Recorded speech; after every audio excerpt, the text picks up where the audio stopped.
Esto es DW Noticias desde Berlín. España sufre su peor desastre natural en casi 30 años y declara 3 días de luto nacional. Decenas de personas murieron cuando fuertes lluvias e inundaciones repentinas golpearon Valencia y otras zonas aledañas con una intensidad que nadie previó. El que ya es el temporal más severo del siglo en el país dejó a miles de personas atrapadas durante la noche sin acceso a servicios básicos ni opciones de rescate. Estos son nuestros titulares. La búsqueda de decenas de desaparecidos continúa en varias regiones de España mientras el gobierno despliega a más de 1.000 soldados a las zonas afectadas. La cifra de fallecidos asciende a casi 100 personas y solo son las primeras estimaciones.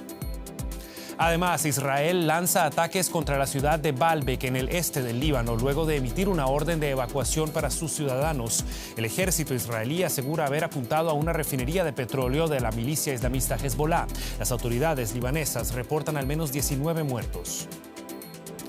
Y la compañía más grande de Alemania en crisis. La administración y los sindicatos de Volkswagen debaten el futuro del gigante automotor luego de que se anunciara el posible cierre de fábricas en suelo alemán para detener las fuertes pérdidas. Tendremos los detalles en la economía.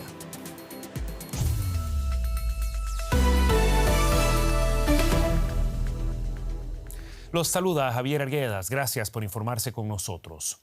Son imágenes que pocos vincularían con un país en el sur de Europa. Calles cubiertas por un mar de agua y lodo, autos amontonados como piedras y dramáticos rescates de los servicios de seguridad.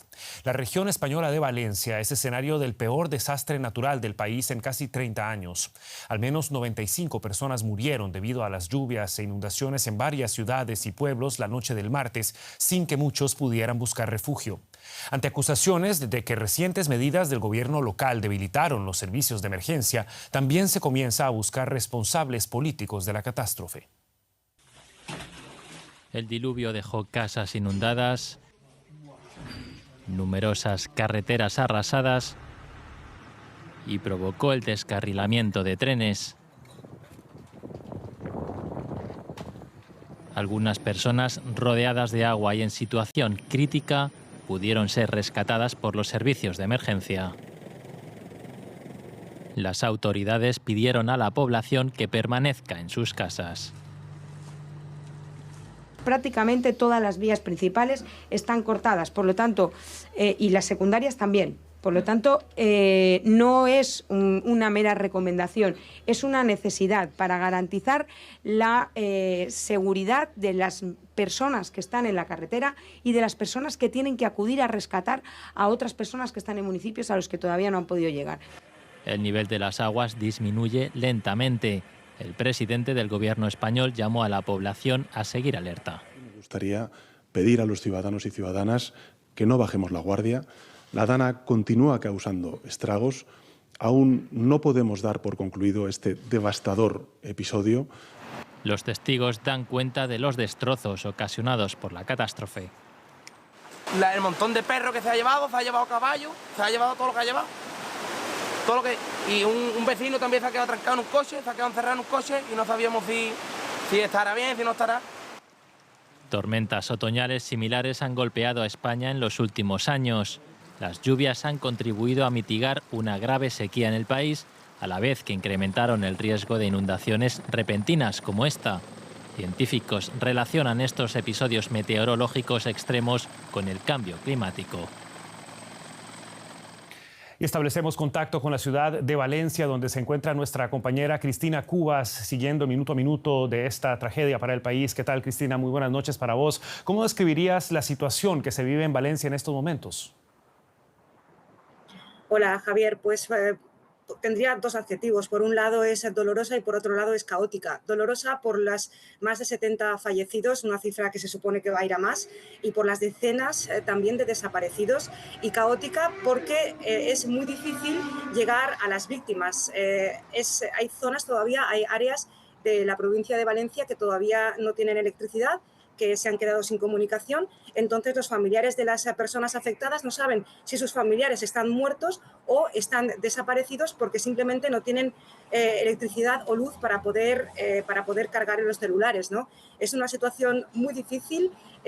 Las autoridades están pidiendo a la gente que no salga a las calles, pero yo hoy mismo me he desplazado en bicicleta a una zona hacia la zona del río y las carreteras estaban prácticamente colapsadas, o sea que la gente tampoco está haciendo caso de lo que les están pidiendo las autoridades. Es una situación muy difícil y las autovías, las autopistas que conectan, por ejemplo, Madrid con Valencia, está cortada. La autovía también que conecta Barcelona con Valencia también se ha visto afectada, también las líneas ferroviarias, y eso es algo que aquí, yo he crecido en esta ciudad, nunca había visto. Cristina, la Comunidad Valenciana es solo una de las regiones afectadas. ¿Cómo se vieron también impactadas las otras partes del país? Esta DANA, que es así como se conoce a este fenómeno meteorológico extremo, comenzó el lunes en la región de Murcia, que está al sur de la Comunidad Valenciana. Estamos hablando del este de la península, y se desplazó hacia el norte por el interior de la Comunidad Valenciana. Allí fue a las 2 de la tarde, donde ayer en el interior de la provincia de Valencia, donde empezó a llover con una intensidad que fue directamente brutal. Perdonad esas palabras, pero es que fue brutal. Hay unas zonas donde cayeron más de 400 litros por metro cuadrado en una hora. Eso es algo que no se había visto. Y entonces ahí se produjeron inundaciones repentinas desde las que la gente directamente no pudo escapar, y los servicios de asistencia que estaban preparados, los servicios de rescate, tampoco pudieron atender a estas personas. Eran cientos las llamadas, los servicios de teléfono estaban colapsados. Pues bien, esto pasaba en el interior de la provincia y ese agua empezó a buscar su salida hacia el mar por los ríos, por los barrancos, y fue aquí cuando llegó por la tarde, a las 8 de la tarde, a la zona de Valencia, la zona costera. Aquí se produjo algo muy raro, y es que aquí por la tarde teníamos tormentas eléctricas, pero no llovía. Entonces la gente veía cómo todas sus zonas se veían inundadas, cómo toda esa masa de agua llegaba, pero aquí no estaba lloviendo. Bueno, y ahora este fenómeno meteorológico, la DANA, se está desplazando hacia el noreste de la península, hacia la zona de Cataluña, y ahora sí que allí también se han levantado todas las alertas. Como siempre, en desastres naturales de este tipo surge la pregunta de si las muertes podrían haberse prevenido de alguna forma. ¿Qué valoración se hace hasta ahora, aunque es temprano, de la actuación de las autoridades locales? Yo llevo aquí también desde la semana pasada y vienen advirtiéndonos de la llegada de esta DANA desde antes del fin de semana. Decían, la DANA va a llegar el fin de semana. Y estábamos preparados. Las autoridades dicen que estaban también los servicios de rescate preparados, pero en principio debía llegar el sábado. El domingo llovió, pero llovió pues un día de lluvia normal. El lunes fue un día resplandeciente con sol, y fue cuando llegó el martes. No sé si las alertas estaban, las alertas del Servicio de Meteorología Español, de AEMET, estaban ahí, las alertas rojas, pero hay autoridades que directamente o no enviaron alumnos a casa, la gente fue a trabajar, no se tomó esta alerta roja quizás lo suficientemente en serio, que se lo deberían de haber tomado. Ahora vemos las consecuencias. Por otro lado, también tengo que decir que este fenómeno que hemos visto, yo nunca lo había visto. Aquí en Valencia estamos acostumbrados, en la provincia de Valencia, a riadas. Esto es algo normal. Aquí hay dichos que, aunque vivas en un tercer piso, la gente duerme con la mano fuera de la cama, por si cuando estás durmiendo notas que llega el agua, ¿no? Es porque la gente tiene miedo a las riadas. Lo que no habíamos visto es unas riadas de estas dimensiones que afecten a toda la región. Puede afectar a una población, puede afectar a la población vecina, pero no a toda la región. Por eso, ¿estaban las autoridades preparadas? Advirtieron. ¿Se preparó lo suficiente? Es complicado saber si alguien se podía preparar para una catástrofe de estas dimensiones, y eso es muy difícil de decir en estos momentos. Cristina Cubas Blasco con el reporte de la dramática situación que se vive a esta hora en Valencia y en muchas otras partes de España. Seguiremos muy pendientes. Cristina, muchísimas gracias por el reporte. Hasta la próxima. Fijamos la mirada, como no, en Medio Oriente. La Fuerza Aérea de Israel bombardeó este miércoles la histórica ciudad de Baalbek, en el este del Líbano, provocando la muerte de al menos 19 personas, según informan las autoridades libanesas. El ataque se produjo luego de un llamado de Israel a los 80.000 residentes a evacuar la zona. Muchos de ellos son desplazados del sur del Líbano. Entre tanto, el nuevo jefe de Hezbollah, Naim Qassem, reafirmó que el grupo, cuyo brazo armado es considerado una organización terrorista por la Unión Europea, está dispuesto dispuesto a aceptar un alto el fuego con condiciones. A pesar de que Israel afirma haber debilitado la amenaza que ve en Hezbollah para su seguridad nacional, Qasem precisó que la milicia tiene capacidad para seguir enfrentándose a Israel, citamos, durante meses. Las tropas israelíes han ordenado hoy a decenas de miles de residentes en la ciudad de Baalbek, a 80 kilómetros de la frontera con Israel, que abandonaran sus casas antes de la llegada de bombardeos israelíes. Los avisos israelíes han dejado escenas de pánico, con familias enteras huyendo sin dirección. Gobernadores locales en la región de Baalbek han llegado a expresar durante el día de hoy que se ha vuelto necesario deportar refugiados sirios para hacer espacio a los desplazados libaneses en los insuficientes refugios habilitados por el gobierno de Líbano. El bombardeo israelí de Baalbek ha empezado coincidiendo con el inicio del primer discurso de Naim Qasem como nuevo secretario general de Hezbollah. En él, y desde paradero desconocido, Qasem ha insistido en que atacar Israel como frente de apoyo a la Franja de Gaza no fue un error, pero Qasem repite al mismo tiempo que la milicia está abierta a negociar un alto el fuego con Israel. Precisamente Estados Unidos estaría preparando una propuesta de tregua de 60 días para Líbano, un tiempo que serviría para buscar una paz más duradera, pero Israel estaría pidiendo mantener la capacidad de atacar Líbano en el caso de que Hezbollah se esté rearmando en la frontera, algo que oficiales libaneses ya han advertido que no podrían aceptar.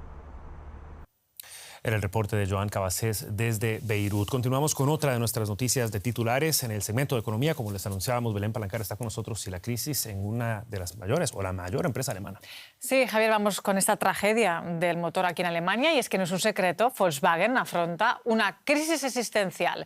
El grupo ha dado a conocer este miércoles una caída de casi el 64% de su beneficio operativo en el tercer trimestre del 2024. El mayor fabricante de autos de Europa ha confirmado además que planea hacer un recorte salarial del 10% en Alemania para bajar gastos. Y es que el problema de la competitividad frente al mercado chino y el descenso de demanda de los modelos eléctricos han pasado factura al líder alemán. Siguen las negociaciones salariales en Wolfsburgo en medio de la crisis más grave del grupo. La presión para encontrar una solución no podría ser mayor. Y ahora, al comienzo de la segunda ronda, se supo además que las ganancias del mayor fabricante alemán de autos caen en picada. La situación está empeorando. Estamos preocupados por la evolución de la industria automotriz en Europa y especialmente en Alemania. Esto también se refleja en los últimos informes de nuestros competidores. El descenso de los resultados trimestrales de Volkswagen también lo pone de manifiesto. El beneficio operativo del grupo se situó por debajo de los 2.900 millones de euros en comparación con el mismo periodo del año pasado, una caída del 42%. Existen varias causas. La producción en Alemania es demasiado cara y las ventas demasiado bajas. China ha pasado de ser un mercado de consumo a competidor. Además, se va a reducir la capacidad de producción en todas las plantas de Volkswagen en Alemania. El cierre de fábricas es inminente y con ello la pérdida de decenas de miles de empleos. El comité de empresa está alarmado, aunque reconoce la difícil situación. Por supuesto que queremos tener en cuenta esta situación y también necesitamos para ello un plan de futuro. Nos interesa saber cómo la compañía contempla fortalecer la marca Volkswagen en los próximos años. El sindicato IG Metall exige un aumento salarial del 7% que ya fue rechazado en la primera ronda. Según el comité de empresa, Volkswagen quiere implementar recortes salariales del 10% y 2 rondas con 0 aumento para los próximos 2 años. A las arcas del grupo le faltarán varios miles de millones de euros en un futuro cercano. Según la empresa, esto requerirá fuertes recortes, por lo que ahora muchos empleados temen por sus puestos de trabajo. Nos vamos a la región. Los empleados públicos de Argentina iniciaron este martes una huelga para protestar por los bajos salarios. A la Asociación de Trabajadores del Estado se sumaron este miércoles los trabajadores de transporte de Argentina en un paro de 24 horas.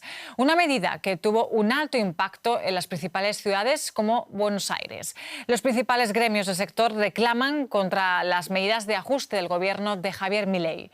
Estaciones de trenes paralizados, los aeropuertos sin pasajeros, al igual que las estaciones del metro capitalino. El paro de transporte afectó también al servicio marítimo y los taxis. Buenos Aires amaneció con largas filas en las paradas de autobuses, el único medio de transporte que opera en la ciudad. Los principales gremios de transporte fueron al paro para rechazar las privatizaciones que planea la gestión de Milei, principalmente de líneas ferroviarias como el Belgrano Cargas y la línea de aviones Aerolíneas Argentinas. Además, reclaman una actualización salarial por la caída del poder adquisitivo. Y nos vamos ahora mismo hasta Buenos Aires para conocer de primera mano la situación allí con el periodista Alejandro Rebosio. Alejandro, los transportistas mantienen el pulso al gobierno de Milei por una larga lista de reclamaciones, ¿no? Así es. La lista de reclamaciones, por un lado, los que son los transportistas reclaman salarios. Lo que es el salario del sector privado, el gobierno de Milei al comienzo sufrieron un fuerte ajuste, después se recuperaron, están en el mismo nivel que lo dejó el gobierno anterior, pero ya era un nivel bajo. Además, varios de ese sector privado, por ejemplo los camioneros, reclaman porque se ha reinstaurado el impuesto a la renta, con lo cual hoy están ganando menos salario neto. Por otro lado, los que están en el sector público y en las empresas estatales han sufrido una pérdida de poder de compra de alrededor de un quinto de su poder adquisitivo en el gobierno, en estos 10 meses de gobierno de Milei. También reclaman contra las privatizaciones de los trenes argentinos, de Aerolíneas Argentinas, y además se suma también la huelga de los empleados de la Administración Pública Nacional, que reclaman, por un lado, por el ajuste salarial, que está viendo alrededor de 35.000 en lo que lleva el gobierno de Milei, 35.000 despidos. Alejandro, como decimos, los transportistas mantienen el pulso al gobierno de Milei por una larga lista de reclamaciones. Ahora la pregunta es cómo está respondiendo a las quejas el gobierno y cómo han reaccionado los ciudadanos afectados. El gobierno de Javier Milei considera que esta fue una huelga de la casta, como llama el gobierno a la oposición, a la casta política, sindical. A través de la app Mi Argentina, que es una app para hacer trámites, o a través de los altavoces de las estaciones de trenes, difundían mensajes diciendo: los sindicalistas no te dejan trabajar. Ese fue el mensaje. Por otro lado, obviamente, los trabajadores, tanto empleados como los que trabajan por cuenta propia, que tenían que ir a trabajar, se amontonaron en lo que son las paradas de buses para poder llegar a sus trabajos. Algunos, por supuesto, se quejaban de la huelga, pero no todos. De hecho, en últimas encuestas, por ejemplo, de la consultora Proyección Nacional, lo que marca es que el 50% de la población hoy en día está crítica del gobierno de Milei, mientras que el 45% la sigue respaldando. Muchas gracias, Alejandro Rebosio, desde Buenos Aires. Gracias a ustedes. Y hablando de Javier Milei, el presidente argentino expulsó de su gabinete a la ministra de Asuntos Exteriores, Diana Mondino, por votar en la ONU contra el bloqueo de Estados Unidos a Cuba. Y es que la Asamblea General de la ONU aprobó este miércoles una nueva resolución que pide el fin del embargo de Washington a La Habana, vigente desde hace más de 6 décadas y que condiciona el día a día de los habitantes de la isla.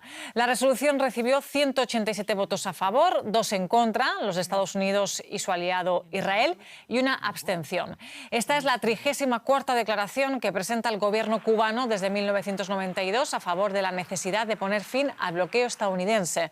La resolución no vinculante supone una victoria moral para la isla, aunque, como ha ocurrido en anteriores ocasiones, no tendrá efectos prácticos. Hasta aquí la economía, pero seguimos con más noticias, Javier. Efectivamente, Belén, vamos a fijarnos en Colombia. El Consejo de Seguridad de las Naciones Unidas renovó hoy por un año más el mandato de la misión de verificación en Colombia, encargada de monitorear el cumplimiento de los acuerdos de paz. La resolución, que fue aprobada por unanimidad por los 15 miembros del Consejo, resaltó la importancia de apoyar a los sobrevivientes del conflicto, las víctimas de violencia sexual y de género, la promoción del desarrollo rural, la protección de las comunidades indígenas y afrodescendientes, así como la justicia transicional. Desde la firma del acuerdo de paz entre el gobierno colombiano y las FARC, la ONU ha apoyado el proceso con más de $30 millones. Y la periodista Alexandra Correa se encuentra en Bogotá para ampliar el detalle de estas informaciones. Alexandra, ¿qué tal? Un gusto saludarte. ¿Qué implicaciones tiene esta resolución para el proceso de paz en Colombia? Hola Javier y a todos los televidentes. Bueno, implica un espaldarazo definitivamente enorme al propósito de Colombia de alcanzar una paz estable y duradera tras la firma con la guerrilla de las FARC en 2016. De hecho, en la resolución de hoy, por unanimidad, como lo estabas explicando, de los 15 países que extiende el mandato de la misión de verificación de la ONU a ese acuerdo de paz, se habló de 3 ejes fundamentales que me gustaría repetirlos, Javier, aunque los has mencionado, pero son de fortaleza e importancia para el Consejo de Seguridad que debe atender Colombia. Y sobre esto pues también va a tener una responsabilidad y los ojos como vigilantes del Consejo de Seguridad. Y para que este Consejo de Seguridad hubiera sacado esta resolución de apoyo, tiene el gobierno que cumplir con los puntos de la reforma rural que da acceso a los campesinos, Javier, a tierras productivas para que puedan vivir en medio de las profundas desigualdades de este país. Hicieron énfasis en un capítulo étnico que es tan importante, Javier, para la inclusión y protección de las comunidades indígenas y afrodescendientes, así como hacia la protección de las mujeres y de las niñas hacia una paz que las incluya. Pero sobre todo destacaron allí el llamado a Colombia a prevenir la violencia sexual y de género, Javier, un tema que ahorita está álgido en nuestro país. Esta resolución también implica mayores recursos, esperamos, en el lapso de estos 12 meses prorrogados. Y hay que decir que la presencia de la ONU en territorio aquí colombiano brinda seguridad y esperanza a los líderes sociales, a los campesinos, a los indígenas que han puesto en marcha sus iniciativas de paz gracias al acompañamiento de Naciones Unidas y estos recursos en el marco del acuerdo de paz con las FARC. El proceso de paz, sin embargo, Alexandra, ha enfrentado múltiples desafíos a lo largo de estos ya casi 8 años. ¿Se puede interpretar este apoyo renovado de la ONU como un reconocimiento o más bien como una medida de presión para que se implemente lo acordado? Ambas cosas, Javier. Escuchábamos en el Consejo de Seguridad que se elogiaba a Colombia por los logros alcanzados pese a los tropiezos en esa búsqueda de paz total de Gustavo Petro, que ha recibido golpes este año con el ELN, por ejemplo, la guerrilla más grande que aún tiene operativa Colombia y con la que se suspendieron los diálogos luego de un atentado a una base militar que dejó 2 soldados muertos y 26 heridos en el mes de septiembre. Y también en medio de haber logrado, como se elogió a Colombia, extender por otro lado el alto el fuego con el grupo disidente de las FARC, el MCE, que significa Estado Mayor Central, hasta abril del próximo año. Pero prorrogar ese respaldo de Naciones Unidas con la misión de verificación en territorio colombiano, por supuesto, le exige al gobierno mayores esfuerzos para cumplir el acuerdo de paz con las FARC, que es lo que finalmente empezó a apoyar Naciones Unidas, quien le ha aportado al país, como lo dijiste, para el posconflicto unos $30 millones para que Colombia pueda alcanzar ese propósito pactado ya hace 8 años, Javier. La ONU renueva su apoyo para el proceso de paz en Colombia. Los detalles nos los brindaba Alexandra Correa desde Bogotá. Muchísimas gracias, Alexandra. Con mucho gusto. Y seguimos en Colombia, donde la conferencia de la ONU sobre biodiversidad concluye este viernes y busca crear mecanismos de seguimiento y financiación para alcanzar los 23 objetivos acordados en Canadá hace 2 años. En ese sentido, el secretario general de la ONU, Antonio Guterres, afirmó que la cumbre no puede terminar en Cali sin un acuerdo sobre nuevos recursos para el Fondo Mundial para la Diversidad y sin compromisos de aportes de financiación del sector privado. Guterres señaló que quienes se benefician de la naturaleza no pueden tratarla como un recurso infinito y deben contribuir a su protección. Las grandes empresas ganan miles de millones con productos basados en datos genéticos de la naturaleza y por ello los países en desarrollo exigen un fondo al que vayan parte de esas ganancias. La COP16 llega a su recta final en medio de eventos globales que demuestran que el cambio climático es una realidad, como lo que sucede en España o lo que sucedió hace un tiempo en el Amazonas.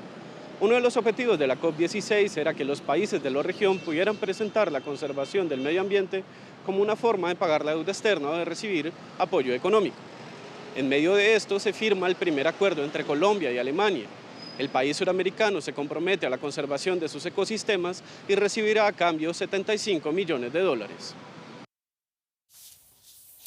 Y casi 7 años después del asesinato de la concejala brasileña Marielle Franco, 2 detenidos que confesaron su participación en el crimen, el autor del ataque y un cómplice, comenzaron a ser juzgados este miércoles por un jurado popular en Río de Janeiro. La Fiscalía solicitó la pena máxima de 84 años de cárcel para los acusados Rony Lessa y Elcio Queiroz, exmiembros de la Policía Militar de Río. El 14 de marzo de 2018, Marielle Franco, entonces concejala de Río, fue asesinada a tiros dentro de su vehículo. Tenía 38 años de edad. Su chofer, Anderson Gómez, también murió en el ataque. Este juicio, sin embargo, no incluye a los presuntos autores intelectuales del asesinato, el diputado federal Chiquinho Brazao y su hermano Domingos Brazao, asesor en el Tribunal de Cuentas de Río. Ambos fueron detenidos en marzo pasado tras ser señalados por Rony Lessa. El legislador brasileño Marcelo Freixo, mentor político de Marielle Franco, destacó la necesidad de esclarecer a fondo el asesinato de la concejala y activista. Es un paso importante para descubrir quién mató realmente a Marielle y no es quién apretó el gatillo. Quien realmente mató a Marielle es quien ordenó y planeó su asesinato. ¿Qué grupo político en Río de Janeiro es capaz de matar a alguien con ideales políticos distintos? El país necesita saberlo, el mundo necesita saberlo. Y es tiempo de hacer un repaso de otras noticias de esta jornada. La Fiscalía de Georgia inició una investigación por presunto fraude en las elecciones parlamentarias del sábado. La presidenta Salome Zurabishvili y los partidos de oposición denuncian que el recuento fue manipulado a favor del partido gobernante prorruso Sueño Georgiano. Zurabishvili será interrogada el jueves. Observadores internacionales reportaron irregularidades en el proceso electoral, aunque sin confirmar que se trate de un fraude generalizado. Alemania retiró a su embajador en Irán en medio de la creciente polémica por la ejecución de Jamshid Sharmat, un ciudadano de doble nacionalidad alemana e iraní. La ejecución generó indignación en Alemania y en otros países, mientras que Irán rechazó las críticas de Berlín, calificando a Sharmat como un criminal terrorista. Y antes de irnos, a menos de una semana para las elecciones en Estados Unidos, los candidatos Donald Trump y Kamala Harris continúan sus mítines en los llamados swing states, los estados bisagra, donde se suelen decidir los comicios. Ambos candidatos se posicionaron también ante la controversia desatada por el presidente Biden de llamar basura a los seguidores de Trump. Harris se dirigió personalmente primero a sus seguidores en Carolina del Norte y luego a los de Pensilvania. Durante un encuentro con la prensa, Kamala dijo estar en total desacuerdo con cualquier crítica a las personas en función de por quién votan, distanciándose así del comentario del presidente Joe Biden. Por su parte, Donald Trump se ha visto obligado a paliar el comentario despectivo hacia Puerto Rico de un orador en un evento electoral suyo, que dio origen al llamado Garbage Gate. Trump aseguró este miércoles que adora a la isla caribeña. Así llegamos al final de esta edición de DW Noticias, no sin antes recordarles que pueden informarse siempre en dw.com y en nuestras redes sociales buscando DW Español. Los acompañó Javier Arguedas junto a todo el equipo aquí en Berlín. Hasta la próxima. Que la pasen bien.